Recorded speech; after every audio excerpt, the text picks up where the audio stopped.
তার মধ্যে এমন একটি সূরা আমি আপনাদের সামনে তেলাওয়াত করেছি, চারটি আয়াত। সেই সূরার নাম হচ্ছে সূরাতুল আর-রাহমান। আর-রাহমান বলেন তো এই সূরাটা কার নামে? জোরে বলেন কার নামে? আল্লাহর নামে। বলেন তো, বলেন কার নামে? আল্লাহর নামে। তাহলে আল্লাহর চাইতে বড় আছে? জোরে বলেন, আল্লাহর চাইতে বড় কেউ আছে? না।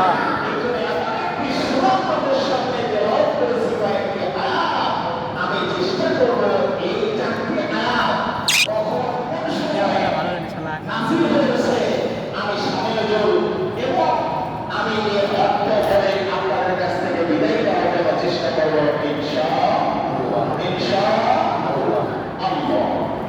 সম্মানিত হাজিরিন, ভূমিকা না দিয়ে সরাসরি আলোচনায় যাই। ভূমিকা দিতে গেলে অনেক সময় লাগবে। আমি এমনি কথা বলবো, তাই আপনাদের ভালো লাগবে। আর যেই কথাগুলি বলবো আপনাদের জানা আছে, তারপরেও ভালো লাগবে। আশা করি আল্লাহর কথা ভালো লাগবে। কথা ঠিক না ঠিক? যদি উপস্থাপনা যদি ভালো হয়, বক্তা যদি ভালো হয়, শ্রোতাদের ভালো লাগবে। কথা ঠিক না? আমি আপনাদেরকে প্রথমেই প্রশ্ন করবো, আমার একটা গল্প আছে। কি যে আমি যেখানে ওয়াজ করি, যে মসজিদে প্রতিদিন করি, আমার কথা আমি প্রশ্ন করবো, উত্তর দেব। আপনারা যদি উত্তর না দিতে পারেন, আমি প্রশ্ন করবো, আমি আনসার দেব। কি বলেন? কথা ঠিক না? আচ্ছা বলেন তো, আমরা জাতিতে কি? জোরে বলেন, জাতিতে কোনো সন্দেহ আছে? এই যে পৃথিবীতে অসংখ্য জাতি আছে, আছে না নাই? আমার প্রশ্ন হলো, এত জাতি থাকতে হাজার হাজার জাতি গোষ্ঠী আছে, দল আছে, বলেন তো তার ভিতর থেকে আমাদের একটি এমন একটি নাম আল্লাহ পাক আমাদেরকে দিয়েছেন, জাতিতে মুসলমান। বলেন তো এত সুন্দর নাম কে রেখেছেন? আল্লাহ। যারা বলেন কে রেখেছেন? আল্লাহ। একটা নাম পাইবেন না। জাতিতে মুসলমান আল্লাহ পাক রাখেন নাই, এই জন্য বলছে আপনাদের জানা ওয়াজ করে দিয়ে দেয়, তারপরে ভালো লাগবে। এখন অন্য কোনো ধর্মের লোক যদি আপনাকে জিজ্ঞেস করে, ভাই আপনাকে মুসলমান মুসলিম মুসলিম করে পরিচয় দেন, বলেন তো এত সুন্দর না মুসলমান মুসলিম নামটা কে রেখেছে? অন্য ধর্মের লোক আপনাকে প্রশ্ন করতে পারে। কথা ঠিক কিনা বলেন? কিন্তু আপনারা অ্যান্সার সঠিক দিতে পারেন না, জিরো। তাহলে জাতিতে মুসলমান এত সুন্দর নাম কে রেখেছে? কোরআনে তিনি দেন করেন মুসলমানের জাতির পিতার নাম কি? মুসলমানের জাতির পিতার নাম হযরতে ইব্রাহিম। হযরতে ইব্রাহিম। এটা সন্দেহ আছে? তাহলে আমাদের জাতির পিতার নাম হলো হযরতে ইব্রাহিম আলাইহিস সালাতু ওয়াস সালাম। তাহলে জাতিতে মুসলমান এই নামটা কে রাখছে? কোরআনুল কারীমে যদি আপনি প্রশ্ন করেন, কোরআন থেকে একটু বলে দাও জাতিতে মুসলমান এই কথাটা কে বলেছে? কোরআন থেকে তুমি বলে দাও। এই প্রশ্ন যদি কোরআনকে করেন, কোরআনুল কারীম থেকে 70 হবে। তারা আমার সাথে বলেন মিল্লাতা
ইসলাম জোরে বলেন ইসলাম আমাদের ধর্মের নাম হলো ইসলাম। বলুন তো আমাদের সন্তানের নাম কি রেখেছেন? আমাদের ধর্মের নাম কি রেখেছেন?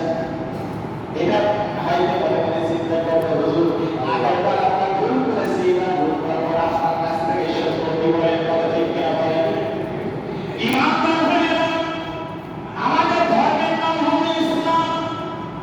এত সুন্দর অসংখ্য পৃথিবীতে ধর্ম আছে, জাতি আছে, তার ভিতর থেকে এখন একটি ধর্ম আল্লাহ রাব্বুল আলামিন আমাদের উপহার দিয়েছেন, যে ধর্মের নাম হলো মুসলমান, যে ধর্মের নাম হলো ইসলাম।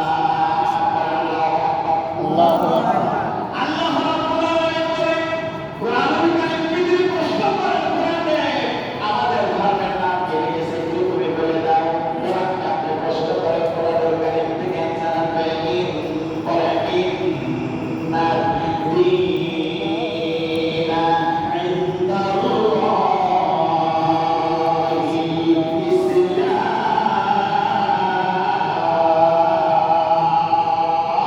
আল্লাহু আকবার এখন বলেন তো কে রেখেছেন ধর্মের নাম?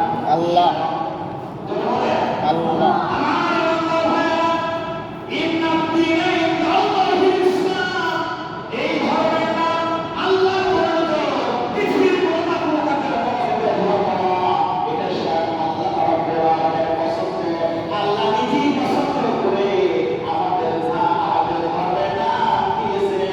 ইসলাম চিৎকার দিয়ে বলেন সুবহানাল্লাহ। সুবহানাল্লাহ আমার দুই নম্বর প্রশ্ন হলো ভাইরা, বলেন তো ইসলাম শব্দের ভিতরে অর্থ কি? জোরে বলেন তো সবাই। ইসলাম শব্দের আবিধানিক অর্থ কি আমাদেরকে জানতে হবে। ইসলাম মানে শান্তি নয়, সালাম মানে হলো শান্তি। ইসলাম যদিও শান্তি আমরা বলে দেই, কিন্তু ইসলাম শব্দের আবিধানিক অর্থ হলো, আমরা অনেকেই জানি না, ইসলাম শব্দের আবিধানিক অর্থ হলো আত্মসমর্পণ করা। ঠিক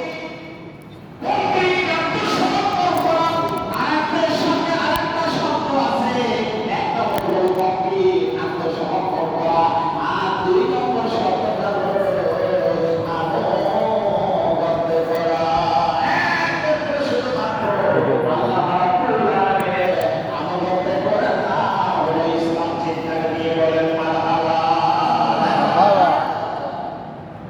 কষ্ট হচ্ছে, বুঝতে অসুবিধা হচ্ছে, আমার কথা বলি ক্লিয়ার পরিষ্কার। তাহলে ইসলাম শব্দের আবিধানিক অর্থ হলো, ইসলাম শুধু একটা ধর্মের নাম। কি বলে কথা ঠিক কিনা বলে? নামাজ হলো হজ যাকাতের নামে ইসলাম না। ইসলাম হলো একটা কমপ্লিট জীবন ব্যবস্থা। ইসলাম হলো কমপ্লিট মোটা মানে ইসলাম হচ্ছে একটা পরিপূর্ণ জীবন ব্যবস্থা করা, ঠিক না নাকি? ঠিক ইসলাম ছোটখাটো একটা ধর্ম, এটা বিশাল জীবন ব্যবস্থা। এই জন্য যত পৃথিবীতে যত বিধান আছে, যত বল যত মত আছে, এই কোরআনকে আমাদেরকে বুঝতে হবে, কথা ঠিক না ঠিক? আল্লাহ তাআলা বিধান কোরআনুল কারীম। আসলে ভাইদের একটা মজার কথা বলি, দেখেন কোরআনকে আমাদের মানতে হবে। কোরআনটা হলো কালামুল্লাহ, আর তাওরাত জাবুর ইনজিল এটা হলো কিতাবুল্লাহ, আর কোরআনুল কারীম হলো কালাম জোরে বলেন। পার্থক্য আছে না নাই? সব কথা আজকে বলা হবে না, একাই করে বলে দিয়ে যাই। নদীর শুরু করে সেই দিন ছাড়বে, কি বলে বলো ঠিক না ঠিক? ঠিক কালামুল্লাহ কিতাবুল্লাহ পার্থক্য আছে না নাই? আমি আপনাদেরকে বলতে চাই ভাইরা, পৃথিবীতে যতগুলি কিতাব আছে, মুসলমানের সর্বশ্রেষ্ঠ নবী, সর্বশ্রেষ্ঠ কিতাব কোরআনুল কারীম। এই কোরআনের কয়টা হক আছে? চারটা হক আছে। কয়টা বলেন? চারটা জোরে বলেন কয়টা?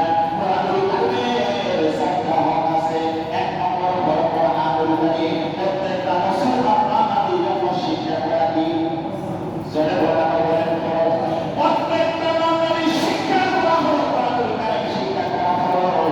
দুই নম্বর হক হলো আপনি কোরআন শিক্ষা করার পর কোরআনের অনুসরণ করে আপনাকে আমল করতে হবে, এটা হলো দুই নম্বর হক। ঠিক না ঠিক? কোরআনের মধ্যে আল্লাহ কোন জায়গায় নিষেধ করেছে, কোন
পারবে জোরে বলেন পারবে কি পারবে না?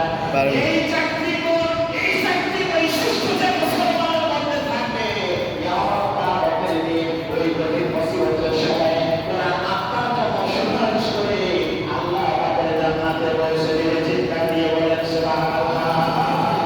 আমার মনে হয় ভাইরা, এই চারটি গুণ প্রত্যেকটা মুসলমানের মধ্যে থাকা দরকার আছে না নাই? আছে ইসলাম ছাড়া অন্য কোনো দিন মানা যাবে না, ইসলাম ছাড়া অন্য কোনো ধর্ম মানা যাবে না। জোরে বলে মানা যাবে না।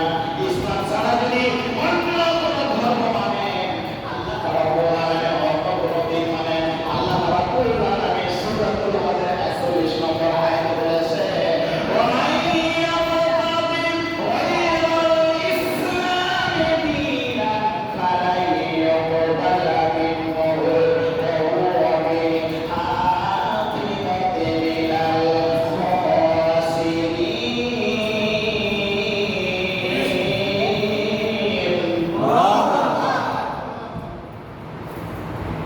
আমি কি বেড়ে বেড়ে কথা বলতেছি? বলেন তো, এত করে কার কথা বলতেছি? আল্লাহ জোরে বলেন। নবীর কথা আসে দেখে আল্লাহর কথা দিয়ে বলে, তারপরে যে কথা সুযোগ দিতে হয় ওই কথা বলবো। কোরআন কি কথা বলছি, কথা ঠিকই হবে।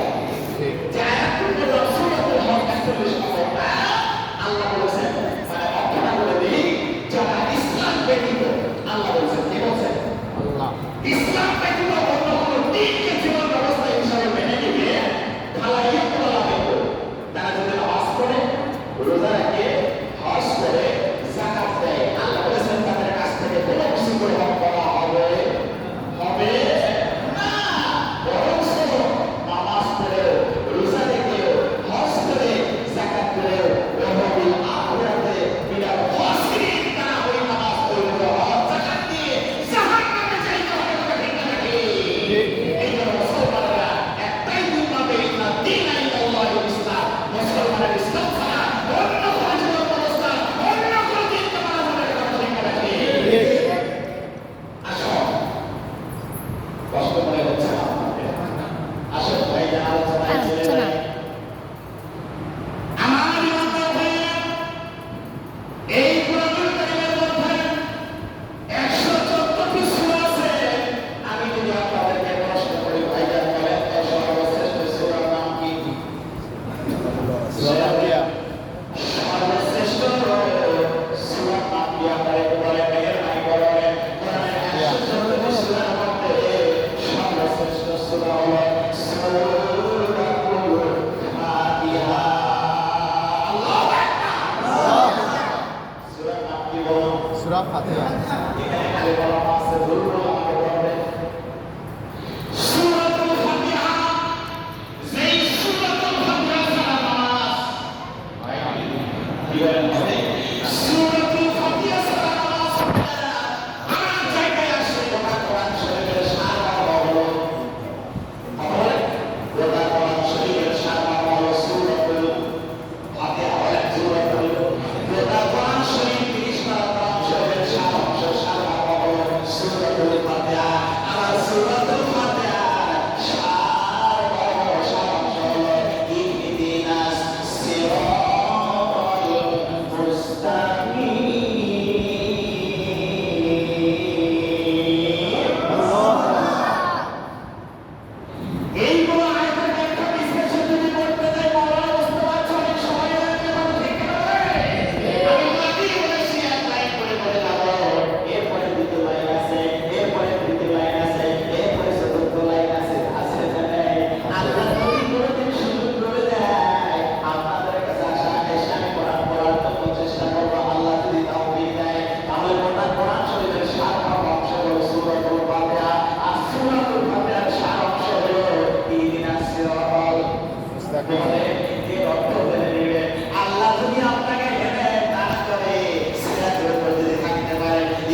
বলেন কোনায় আয়াতুল কুরসি। আমার ইমানদার ভাইরা, এখন যদি 2 নম্বরে প্রশ্ন করে আপনারা কিন্তু সঠিকভাবে আনসার দিতে পারবেন না। কি কারণে আয়াতুল কুরসির মর্যাদা ফজিলত আল্লাহ বেশি দিলেন, এটা কি আপনাদের জানা আছে? কি কারণে আয়াতুল কুরসির ফজিলত এত বেশি হলো, এই আপনারা অনেকেই জানতে পারেন না। কথা ঠিক না ঠিক? কি কারণে হয়েছে? এতগুলি আয়াত থাকতে আয়াতুল কুরসির মর্যাদা ফজিলত এত বেশি কি কারণে হয়েছে? আমি একটু ব্যাখ্যা করে বুঝে দেব, জোরে করে বুঝে দেব। আমার ইমানদার ভাইরা, এতগুলি আয়াত থাকতে এই সর্বশ্রেষ্ঠ আয়াতুল কুরসির এত মর্যাদা ফজিলত পাওয়ার কারণটা কি? হুজুর ব্যাখ্যা করে একটু বুঝায় দেন। তার মানে হলো আয়াতুল কুরসির মর্যাদা ফজিলত এত বেশি হলো এই কারণে আল্লাহ রাব্বুল আলামিন বলেন, আমার হাবিবুল্লাহ নবীজি মুহাম্মদ রাসূলুল্লাহ সাল্লাল্লাহু আলাইহি ওয়াসাল্লামকে আল্লাহ পাক যখন বেড়াতে নিয়ে গেছিলেন, কোথায় নিয়ে গেছিলেন বলেন? নবীজি ক্লাস করেছে, কোনো সন্দেহ আছে? কি বলেন, সন্দেহ আছে? আল্লাহ হাবিব যখন বেড়াতে গিয়েছিলেন, বেড়াতে যাওয়ার পরে আল্লাহর সঙ্গে আল্লাহর বাড়িতে যখন তিনি যখন গেলেন, আল্লাহর সঙ্গে কথা হলো। নবীজি বলেন, আমি যখন আল্লাহর বাড়ি গেলাম, আসে আমি যখন গেলাম, আল্লাহর সঙ্গে যখন দেখা করলাম, সাক্ষাৎ করলাম, যেভাবে হোক দেখা সাক্ষাৎ করলাম, বলেন তো কোনো মানুষ যখন বাড়িতে যদি যায়, বসতে বা দাঁড়িয়ে থাকে না, বসতে দেয়? জোরে বলেন, বসতে দেয় কি দেয় না? বসতে দেয়। আল্লাহর হাবিব বলেন, আমি যখন আল্লাহর বাড়িতে গেলাম, আল্লাহর আরশে আজিমে যখন চলে গেলাম, যাওয়ার পর আল্লাহ রাব্বুল আলামিন আমাকে একটা চেয়ার দিল, যেমন আপনারা আমাকে একটা চেয়ার দিয়েছেন। আল্লাহর হাবিব বলেন, আমাকে আরশে আজিমে একটা চেয়ার দেওয়া হলো, কুরসি দেওয়া হলো, চেয়ার দেওয়া হলো, কুরসি দেওয়া হলো। আমি নবীজি ওই কুরসিতে বসলাম, ওই চেয়ারে বসে আমার মহান আল্লাহর সঙ্গে 7 বছর আমি আলাপ আলোচনা করলাম। আমি লক্ষ্য করে দেখেছি, আল্লাহ পাক আরশে আজিমে যে চেয়ারে বসতে দিয়েছিল, কুরসিতে বসতে দিয়েছিল, সেই কুরসির সঙ্গে ওই চেয়ারের সঙ্গে, গোটা চেয়ারের সঙ্গে লেখা ছিল আয়াতুল কুরসি, আয়াতুল কুরসি, আয়াতুল কুরসি। গোটা চেয়ারের সঙ্গে লেখা ছিল আয়াতুল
সিদ্ধান্ত? আল্লাহ জোরে বলেন কার সিদ্ধান্ত? আল্লাহ আমার নবীর সিদ্ধান্ত হলো আল্লাহর সিদ্ধান্ত, আর বাতিলের সিদ্ধান্ত আমাদের সিদ্ধান্ত হলো কাফেরদের শয়তানি সিদ্ধান্ত। কথা ঠিক কিনা বলেন? আল্লাহ রাব্বুল আলামিন সিদ্ধান্তের ব্যাপারে সূরাতুস সাফ, সূরাতুস সাফ ১ নম্বর আয়াতে আল্লাহ রাব্বুল আলামিন বলেছেন, ইউরিদুনা লিইউতফিউ নূরাল্লাহি বিআফওয়াহিহিম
শরীফ দেখলেন, বলেন তো সাহাবায়ে কেরাম কি জিবরাইলকে কোনদিন দেখেছে? দেখেন, যারা বলেন দেখেন, আর সেই সাইকোলজি না ঠিক।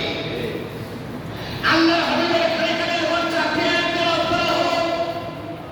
আমার নবীর সঙ্গে সঙ্গে সাহাবীদের মাঝে এইরকম বলতেছে, সাহাবায়ে কেরাম এই মাত্র কোরআনুল কারীমের চাকরি আয়াত নাযিল হয়ে গেল, জিবরাইল আমার কানে কানে চাকরি আয়াত দিয়ে করে শোনায় দিল, এ আমার সাহাবায়ে কেরাম তোমরা কে আছো?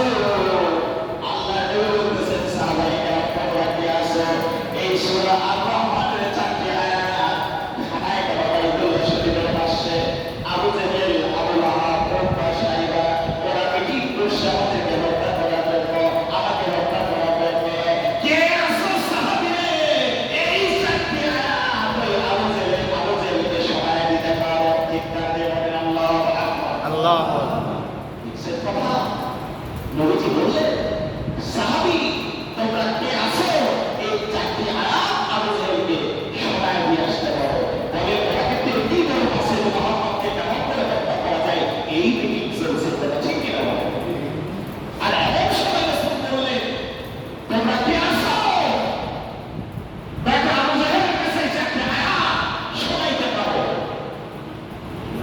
রাসূলের একজন সাহাবী, রাসূলের একজন বিশিষ্ট সাহাবী হযরত আব্দুল্লাহ ইবনে মাসউদ রাদিয়াল্লাহু তাআলা আনহু, তিনি তিনের থেকে চারজন কারি ছিলেন, কোরআন তেলাওয়াতের কারি ছিলেন, তার মধ্যে আব্দুল্লাহ ইবনে মাসউদ রাদিয়াল্লাহু তাআলা একজন কারি ছিলেন, সাহাবী বলেন, যার কোরআন তেলাওয়াত নবীজি শুনেছেন। সুবহানাল্লাহ। রাসূলের তিনি আব্দুল্লাহ ইবনে মাসউদকে বলতেছে, আব্দুল্লাহ ইবনে মাসউদ তুমি একটু কোরআন শরীফ তেলাওয়াত করো। আব্দুল্লাহ ইবনে মাসউদ হাসতেছে, ইয়া রাসূলুল্লাহ, সেই কোরআন তেলাওয়াত নাযিল হইছে, পুরো কোরআন তেলাওয়াত নাযিল হইছে, আর আপনি আমার জবাব থেকে শুনবেন? আল্লাহু আকবার। হুজুর বললেন, না আমি শুনতে চাই। আব্দুল্লাহ ইবনে মাসউদ বলেন, কোরআন তেলাওয়াত আমাকে ভালো লাগে, তুমি একটু শোনায় দাও। আব্দুল্লাহ ইবনে মাসউদ কোরআন তেলাওয়াত করলেন, নবীজির চোখে পানি দরদর করে পড়তেছে। সুবহানাল্লাহ, সুবহানাল্লাহ। তারপরে কোরআন তেলাওয়াত করার পর নবীজি বুঝলেন এটা ঠিক না ঠিক। সাহাবায়ে কেরাম বুঝলেন, কিন্তু আমরা মুসলমান কোরআন তেলাওয়াতের অর্থ বুঝতে চাই না, কথা ঠিক কিনা বলেন? আজকে যদি কোরআনের